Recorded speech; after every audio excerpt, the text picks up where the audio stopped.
Okay, so this is 2 years of homeworking versus Steampunk PC. So basically, when this video goes out, this will be 2 years since the first lockdown, which was March 2020. And in those 2 years, I have been constantly working from home, 8-hour working days on a Steampunk PC that was only really designed for casual use, social media browsing, as a bit of a media player, etc., a bit of video editing, that kind of thing. It was never designed to be used for that length of time. So what we're going to do is we're going to look around this PC and basically see the toll/damage that level of use has had on something that was never designed for it, essentially. So the first thing you'll notice is there's a bit of clutter on the desk just from working, but that's just how it is, and the bottle of hand sanitizer because 2020/2021. The keyboard here is completely new. The old keyboard that was on here was a modified IBM rubber mat type keyboard. In modifying it, I had to remove the strengthening bar and spring from the space bar, which was fine for occasional use, but during working from home, the two little plastic retainer pegs snapped and the spacebar liked to fly out of the keyboard.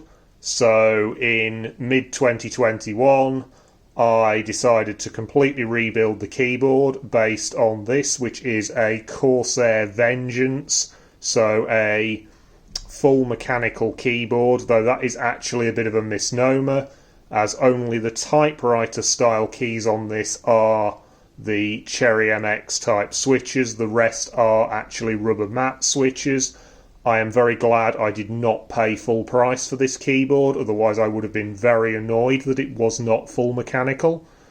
But I paid, I think it was about 30 quid for it off eBay, second hand, and I added a typewriter key set. Unlike the previous set, these are not wooden, these are plastic keys with a chromed plastic bezel, vac chromed plastic bezel. The ends on the keyboard here are solid oak, and we've got pieces of oak veneer overlaid and then a leather backer to it. So this is a much more hard wearing keyboard. This is the keyboard that I, to be honest, wanted to build to begin with. I built this keyboard to be a much longer lasting and a much better keyboard. It's also got, you can probably see just there, a little illuminated radio valve with the better, newer colour LEDs that I'm using now for those. We also have some quite bad damage to the mouse, which I'm not sure if it really is going to show up on the camera, but a lot of this copper, just there you can see it's quite bad. The copper coating is actually wearing off, and again on this edge here, this is again just down to continuous use for 2 years. But yeah, that is just what happens from using a mouse for that long. Unfortunately, Pyrex, who make that mouse, don't make that model anymore, which is annoying, and I am yet to find another mouse that looks sufficiently steampunk for me want to use it on this PC. We also have some damage here to the side of the monitor box. Now this is basically wrapped MDF, and the corners are card, then overpainted with acrylic paint. This has had some chips knocked out of it, probably through me having to try and position notebooks and folders and things and prop them up on the desk. That is just, again, that is repairable, and I will repair that at some point. But that's a little bit of damage caused by, again, using it for working from home. We also have some damage here to, again, it's a card element, this section here in the bottom of the screen, which again I will have to fix at some point. That again is fixable. We have a webcam on top of here, which of course does not look particularly steampunk, but there's not a lot we can do about that. It has a little bit of paper over it because there's like a bit of a privacy shutter. But yeah, again, necessary for work, for Teams calls and all the rest of it, but not really part of the steampunk look. We have one of the hoses down the back here. One of the hoses, liquid crystal hoses for the monitors, come off. The glue's just degraded on that. That's not really a working from home thing, that's just an age and a time thing. This whole thing with all the copper pipe work has become quite twisted and tends to fall over. Again, that's not specifically a working from home thing, that's more just an age thing and something I just didn't take into account when I built it. So that will need some repair work at some point. The USB port that's inside this little bulging connector here, if I just pop the cover off, I don't know if this will even show, it has completely pushed back into the bottom of the stand, so at some point I need to dismantle that stand to actually extract the USB connector from it. We have issues with the lighting on the front. One of these gauge lights has completely failed. The other one is very intermittent. These are the only lights on it that are actually incandescent bulbs. That one, the bulb hasn't blown because I've tried replacing the bulb. There's actually something gone wrong with the wiring to it. That one tends to light very, very dimly. It actually looks a lot brighter on camera than it does in reality. That light is very, very dim. Now these two lights run from a buck converter which is hidden inside this module just here. Now I believe, looking more into this after the fact, that buck converter may actually be running over current, which would explain why we're getting problems with this. So at some point I intend to replace these now with micro LEDs rather than incandescents, and then they can run off the full 12 volts with resistors rather than running off 9 volts on a buck converter. But that's a job for future.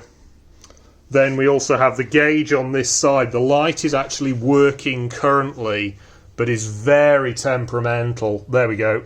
There's a very bad connection somewhere in the wiring around the back here, which, there we go, that's back on again and off again. Yeah, so there's something wrong with the wiring for that, which also needs sorting. The whole thing though is held up, to be honest, pretty well, apart from the keyboard, which was kind of to be expected, as the keyboard was always a bit of the weak link in it. The other thing you'll notice if you have watched any of my other videos is that the printer that used to sit on a drawer unit just the other side of that wall is now gone. That printer, basically the ink cartridges for it got to the point they were no longer available, and my new printer didn't fit on those drawers, and also with it being a wireless printer, I've just hidden it away in a cupboard. So the Steampunk printer has gone. That is no longer part of this setup. But yeah, say the printer was an inevitable. That wasn't really a result of working from home. The addition of the webcam was entirely a result of working from home.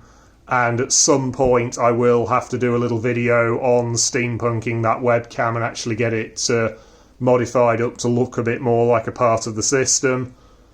The keyboard failure, I didn't film building the new keyboard. I didn't think it wasn't a particularly interesting build. It really was just gluing some bits of wood veneer onto the sides of the keyboard.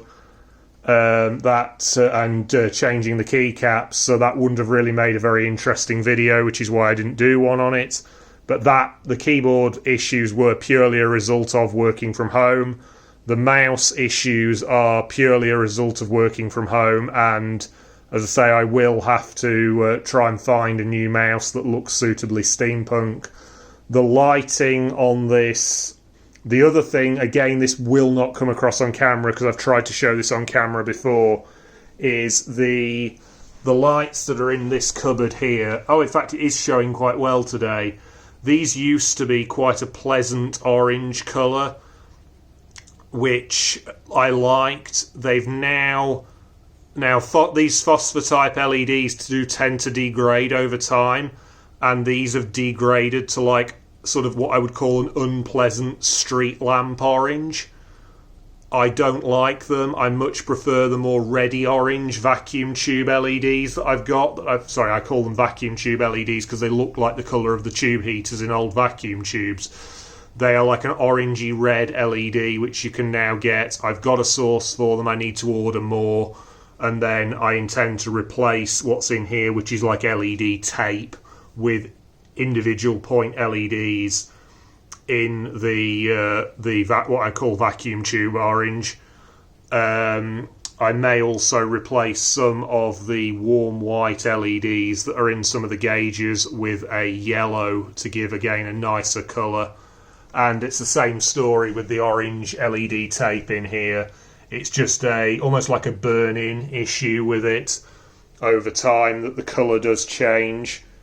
As I say, what I want to go for is the colour of that little vacuum tube, not the colour I've used on those, which is slightly orangier. I much prefer this more reddy orange. So I will be getting some more of those LEDs eventually and changing out a lot of the lighting in this. The pipe work up the back here, I think, is going to be getting some major reconfiguration. And I might even get rid of this tank off the top because it does tend to just want to fall forwards and push the whole... I mean, you can see there it's like pushing the whole screen forward, the weight of that, so I might just do away with that altogether. I'm not sure yet. I might look at trying to mount the screen a bit further back because, again, this is not ideal for home working. But, yeah, I hope that's sort of... It was more just I fancied doing this sort of follow-up, really, to... some of the practicalities of living with a computer that is essentially an art piece. So, yeah, that is... Oh, and this ugly office chair, which I have for work, which I could really do with not having. I could really do with a much nicer chair, but that will be part of the future redecoration of this room. But, yeah, I say it's more just I wanted to do this as a follow-up as to the practicalities of using something like this every day. If you like this kind of content, there are 2 more videos on the process of me actually, one, just doing a tour around this when it was sort of new, and there was another video which was the talk that I gave at Asylum 2019 about the process of building it.